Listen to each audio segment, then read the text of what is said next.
Di sebuah pedesaan di negara Jepang, hiduplah sebuah keluarga miskin yang mengandalkan pendapatan dari mencari ikan di laut. Kepala keluarga yang bernama Sakamoto hari itu bertemu dengan seorang pria bernama Tanaka. Sakamoto mengatakan kalau dia sudah tidak punya apa-apa lagi untuk menghidupi keluarganya. Istrinya sedang sakit dan dia punya 2 anak kecil. Hari itu Sakamoto minta bantuan kepada Tanaka agar 2 anaknya dibawa ke kota untuk dicarikan pekerjaan. Lalu Tanaka dan 2 anak kecil itu pergi ke kota dengan memakai dokar. Sampai di stasiun, Tanaka menyerahkan 2 anak itu kepada seorang pria, dan selanjutnya mereka melanjutkan perjalanan menuju kota Okiya dengan kereta api. 2 anak itu masing-masing bernama Satsu, si kakak, dan Chio, si adik. Sesampainya di stasiun kota, mereka melanjutkan perjalanan dengan naik dokar, entah kemana. Dokar di Jepang saat itu ditarik oleh seseorang, bukan kuda. Kalau di sini kayak becak. Mereka pun berhenti di sebuah rumah yang di dalamnya ada seorang wanita cantik. Kemudian wanita tersebut menemui mereka dan membawa Chio ke dalamnya. Sedangkan Satsu tidak diambil dan dikembalikan ke si pria. Setelah dikenalkan ke pemilik, Chio dibawa ke atas dan diantar ke kamar tidurnya. Esoknya Chio dimandikan dan diajari berpakaian yang bagus untuk seorang geisha.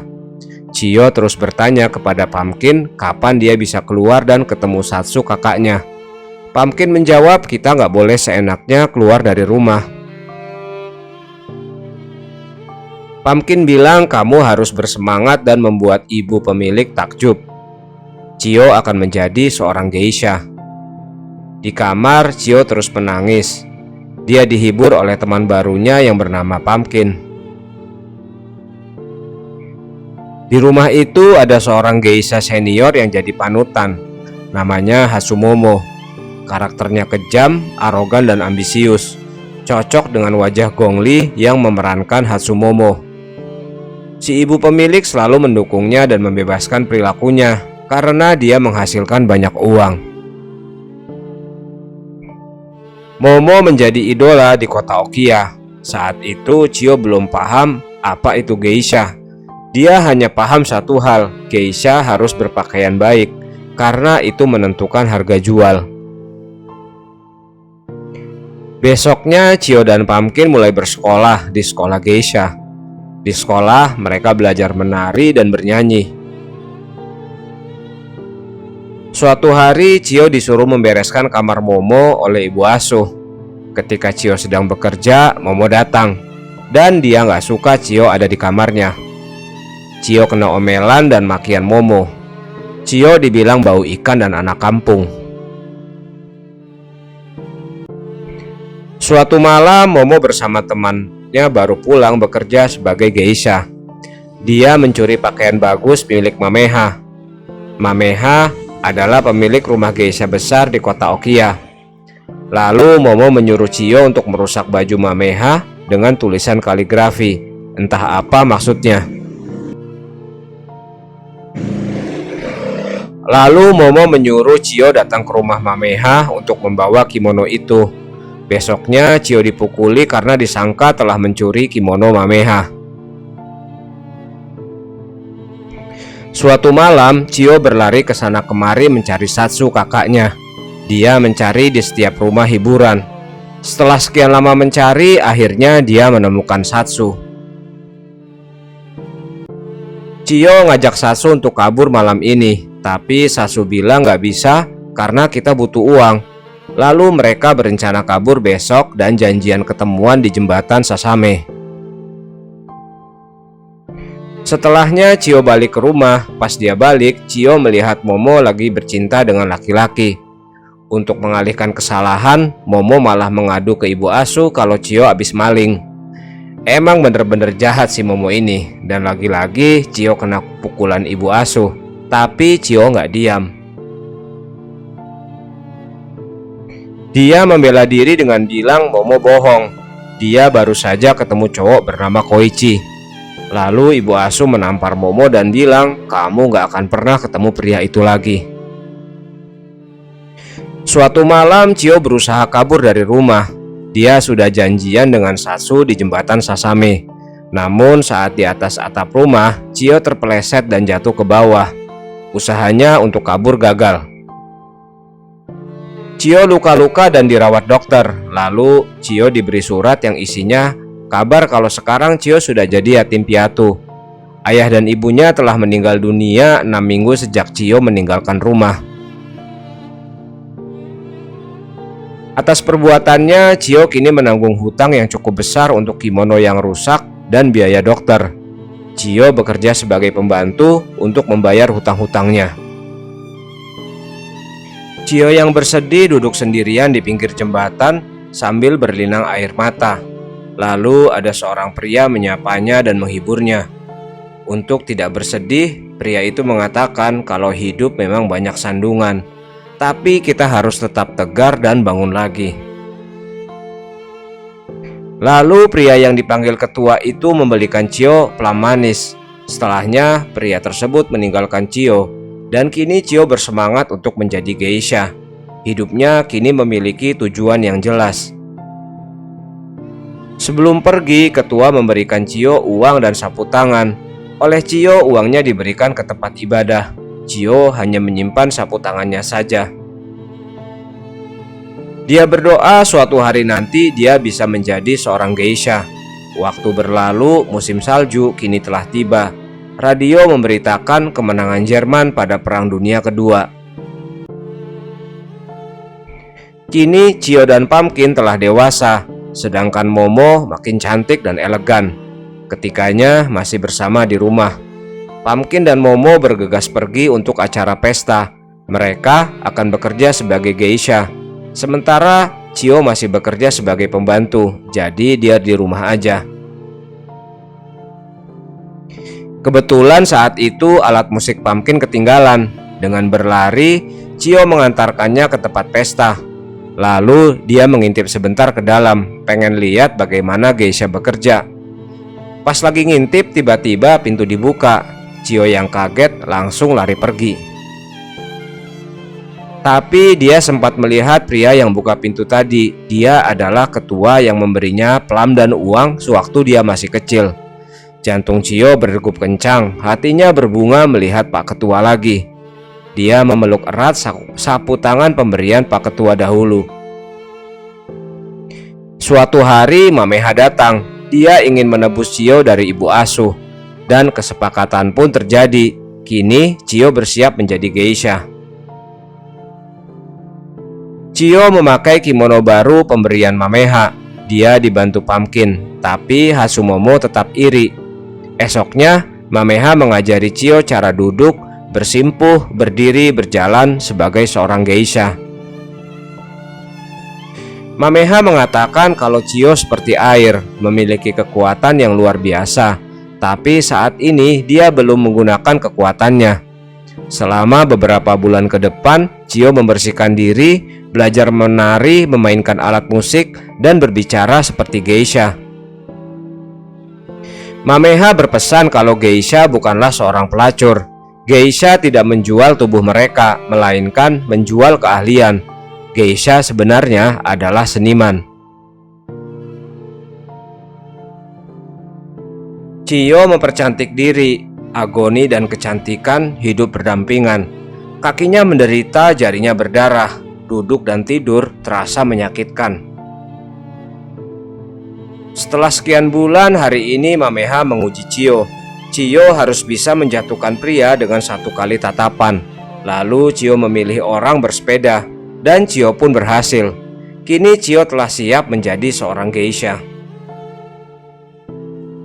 Kini Chiyo telah resmi menjadi Maiko, yaitu asisten geisha.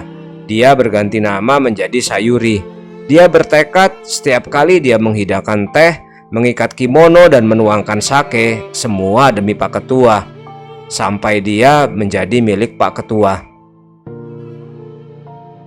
Sayuri melakukan debutnya sebagai seorang Maiko. Dia menuangkan teh dengan hati-hati. Dia menari dengan indah. Semua yang hadir terpukau dengan penampilan Sayuri. Saat Sayuri selesai menari, Pumpkin dan Momo datang. Dengan sinis, Momo menghina Sayuri di depan umum. Momo bilang gak mungkin anak kampung bisa jadi geisha. Dan malamnya di rumah, Momo mengancam dia akan menghancurkan Sayuri.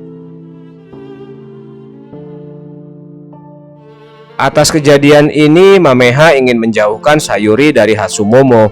Esoknya, Sayuri dan Mameha akan hadir di pertandingan sumo. Mereka akan bertemu dengan Ken dan Nobu. Ken adalah pemilik perusahaan elektrik dan Nobu adalah rekanan yang akan mengucurkan modal. Dan ternyata Ken Iwamura adalah Pak Ketua yang diidolakan Sayuri. Sayuri menatap Ken dengan tajam dan penuh kekaguman. Saat pertandingan sumo akan dimulai, dari pintu masuk terlihat Momo datang bersama temannya. Mameha segera minta Sayuri untuk mepet ke Nobu-san, supaya Momo nggak deketin Nobu. Lalu Sayuri coba beramah tamah dengan Nobu dengan bertanya seputar sumo. Tapi Nobu menjawab dengan ketus. Saat Nobu menjelaskan tentang sumo, mata Sayuri malah ngelirik terus ke Ken. Nobu jadi jengkel karena dia menganggap Sayuri nggak fokus sama dirinya. Saat Mameha dan Sayuri pergi, Nobu minta Mameha untuk membawa Sayuri lagi. Rupanya Nobu menyukai Sayuri. Ken cuma terdiam sambil senyum-senyum. Besoknya Mameha memanggil Sayuri. Dia merencanakan ingin menghajar Hasumomo. Lalu dia pun mempersiapkan Sayuri dengan maksimal. Mameha melukai paha Sayuri kemudian membawanya ke dokter untuk dijahit. Malamnya Sayuri akan bertemu kembali dengan Nobu di rumah teh. Mameha menyuruh Sayuri untuk memberikan ekobu kepada Nobu. Ekobu adalah sandal kayu yang tinggi yang dipakai oleh Maiko. Mameha bilang Nobu akan paham maksudnya. Saat di acara minum teh, Nobu memberikan hadiah kepada Sayuri sebuah perhiasan. Melihat itu, Sayuri terdiam dan kemudian melirik ke Ken. Lalu Sayuri memberikan ekobu kepada Nobu. Selanjutnya Mameha dan Sayuri pergi ke tempat Mr. Crab. Di perjalanan, Sayuri penasaran apa rencana Mameha. Mameha menjawab kalau dia hanya menjamin masa depan Sayuri. Mameha sedang memainkan penawaran keperawanan Sayuri. Sesampainya di rumah Dr. Crab, Sayuri ditolak masuk. Rupanya Hasumomo telah duluan masuk ke rumah Mr. Crab. Hal itu diceritakan Pumpkin kepada Sayuri. Pumpkin cerita kepada Sayuri kalau Momo memfitnah Sayuri dengan bilang Sayuri membawa pria ke kamar. Ini diceritakan kepada Mr. Crab. Suatu hari Momo sedang berjalan-jalan di luar. Lalu dia melihat poster Sayuri menempel di dinding-dinding kota. Momo langsung melabrak Sayuri dan ibu asuh. Dia nggak terima kalau Sayuri lebih maju. Ibu asuh menjawab, seharusnya kamu berlatih lebih keras. Suatu malam ada acara pesta besar, semua hadir di situ.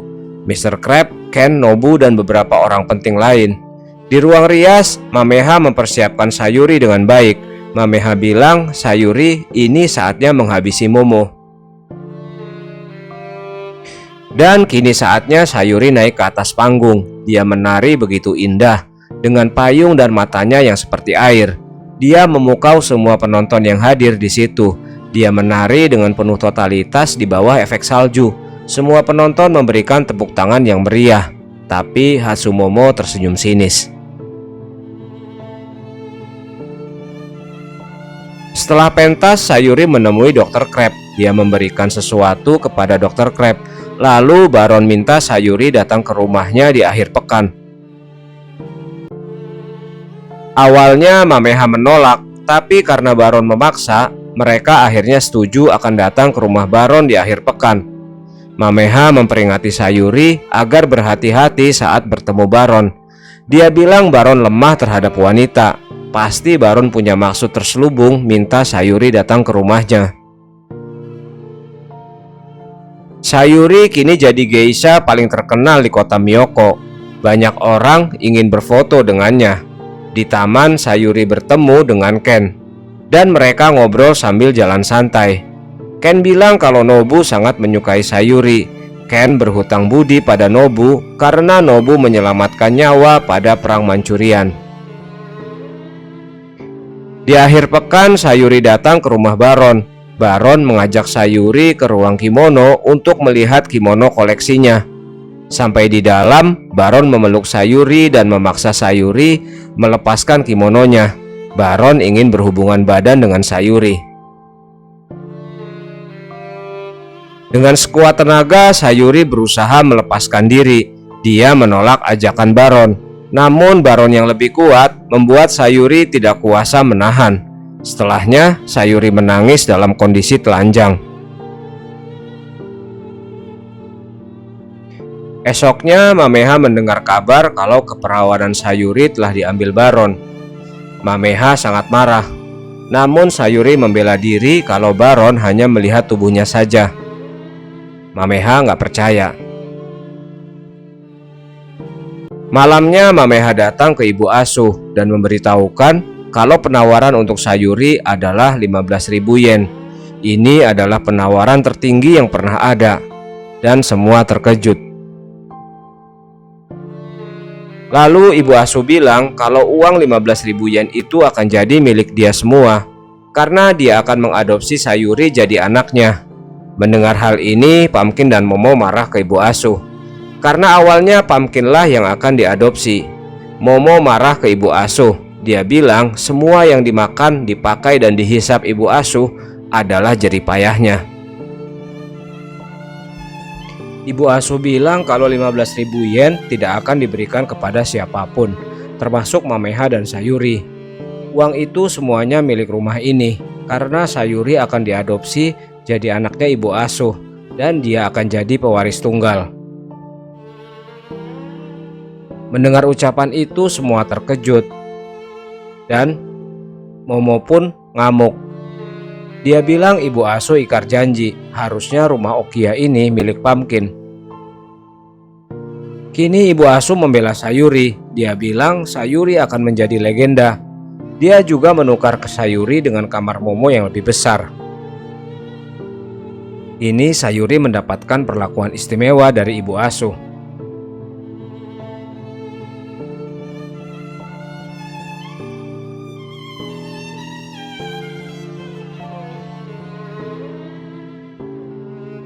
Dia telah menjadi geisha sepenuhnya, tapi Momo yang masih nggak terima mengacak-ngacak kamar Sayuri dan menemukan sapu tangan pemberian Ken. Mereka pun berkelahi hingga tanpa sadar sebuah lampu terjatuh dan membakar kamar Sayuri. Bukannya memadamkan, Momo yang sudah stres malah menambahkan api semakin berkobar. Momo yang sudah gila pergi dari rumah Okia milik ibu asuh. Suatu hari Perang Dunia Kedua telah usai. Jepang kalah melawan sekutu. Banyak tentara sekutu datang ke kota Miyoko. Sementara Mameha diungsikan oleh Ken ke kota Osaka dan Sayuri diantar ke bukit tempat pembuatan kimono. Kini Sayuri bekerja di pembuatan kain kimono. Saat sedang bekerja, Nobu-san datang mengunjungi. Nobu bercerita kalau Baron kehilangan kekayaan dan bunuh diri.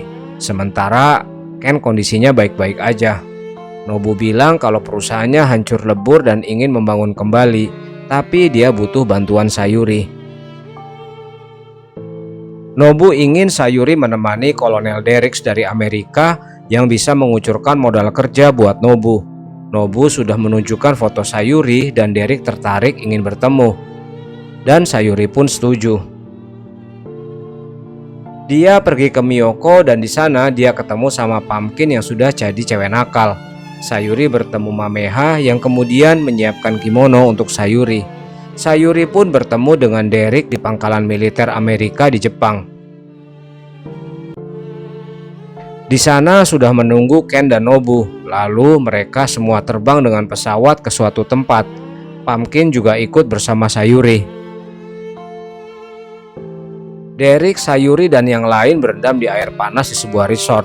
Lalu Derek mendekati Sayuri dan merayu Sayuri supaya bisa tidur bareng. Derek menanyakan berapa tarif Sayuri semalam, tapi Sayuri menolak dengan bilang geisha tidak seperti itu. Karena penolakan itu, Nobu jadi marah. Nobu inginnya Sayuri mengikuti ajakan Derek. Nobu malah bilang kalau Sayuri telah menghancurkan dirinya. Nobu menuduh Sayuri membuat kontrak kosong dengan Derek. Padahal Nobu ingin menjadi pelindung Sayuri karena dia cinta Sayuri. Setelah pertemuan dengan Nobu, Sayuri dimarahi Mameha karena telah menolak Nobu. Mameha mengatakan kalau Nobu telah baik sama Sayuri. Sayuri menjawab kalau dia ingin memiliki kehidupannya sendiri. Lalu Sayuri mengatur siasat agar Nobu tidak menyukainya lagi. Dia minta Pumpkin untuk membawa Nobu ke suatu tempat jam 9 tepat. Lalu Sayuri pergi ke kamar berdua dengan Derek dan seolah-olah mereka sedang berhubungan badan.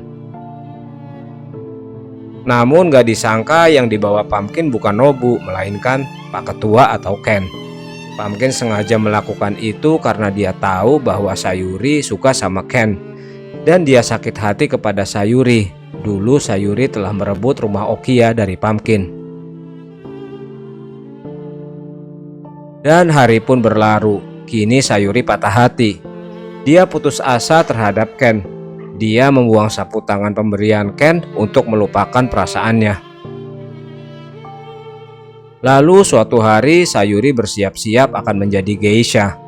Seorang pria memintanya datang untuk bertemu.